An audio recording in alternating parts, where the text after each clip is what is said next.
Assalamualaikum warahmatullahi wabarakatuh. Innal hamdalillah nahmaduhu wa nasta'inuhu wa na'udzu billahi min shururi anfusina wa min sayyiati a'malina. Man yahdihillahu fala mudilla lahu fala hadiya lahu. Asyhadu an la ilaha illallah wa asyhadu anna Muhammadan abduhu wa rasuluhu sallallahu alaihi wasallam la nabiyya ba'da amma Rabbi sadri wa yassir li amri wahlul 'uqdatam min lisani yafqahu qawli.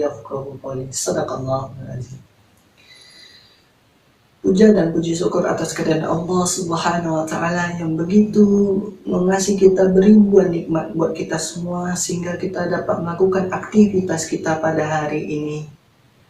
Selawat dan salam tidak lupa pula dan tidak bosan-bosannya kita hadarkan buat dengan alam yang Nabi besar Muhammad sallallahu alaihi wasallam, dengan bersama-sama kita melafazkan Allahumma sholli ala sayyidina Muhammad wa ala alihi Muhammad.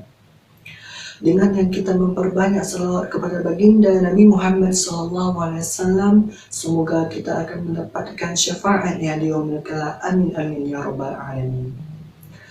Berdirinya saya di sini, saya tidak akan memperpanjang mukadimah, langsung saja judul ceramah saya pada hari ini, yaitu tempat mencari pahala.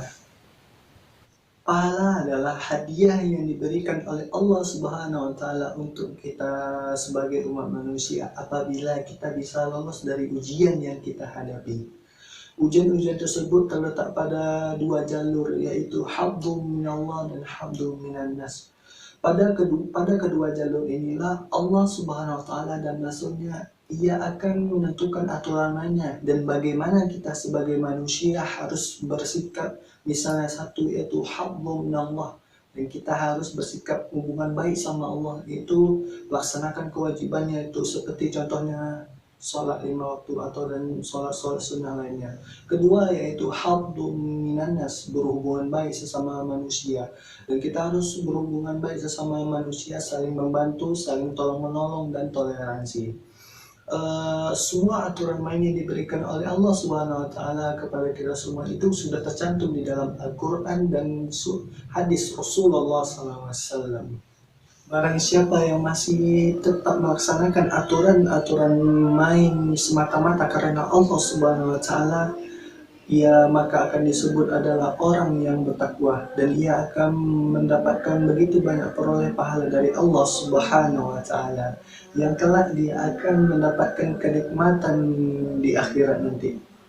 Pada dasarnya, ladang pahala itu terletak pada habdun minallah dan habdun minannas, berhubungan baik sama Allah dan berhubungan baik sesama manusia.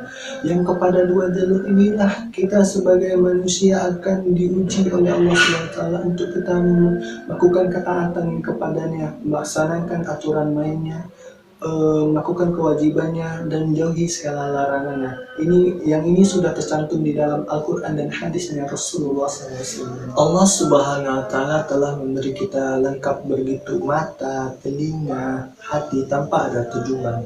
Perlengkapan semua ini adalah sarana dari Allah Subhanahu wa taala untuk menguji kita sebagai manusia. Apakah kita mampu benar dalam situasi dan kondisi baik atau buruk? Apakah kita mampu dalam menaati aturan-aturan lain dari Allah Subhanahu wa taala atau perintahnya dan jauhi segala larangannya? Di dalam Al-Quran surah Al-Insyirah ayat 5 dan 6. A'udzu billahi minasy syaithanir rajim. Bismillahirrahmanirrahim. Fa inna ma'al usri yusra.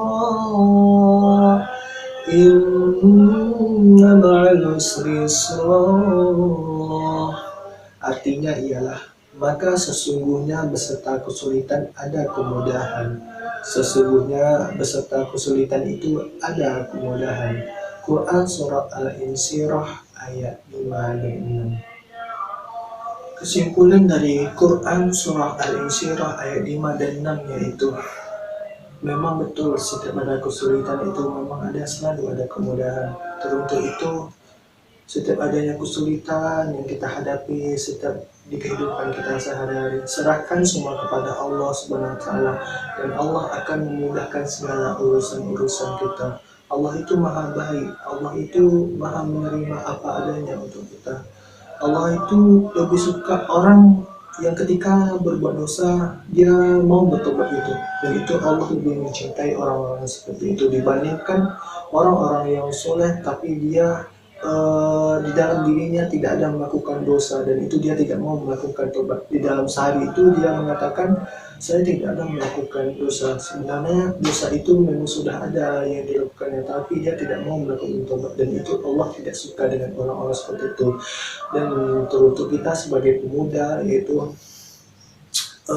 perbaikilah diri kita, introspeksilah diri kita dalam kehidupan sehari-hari ini.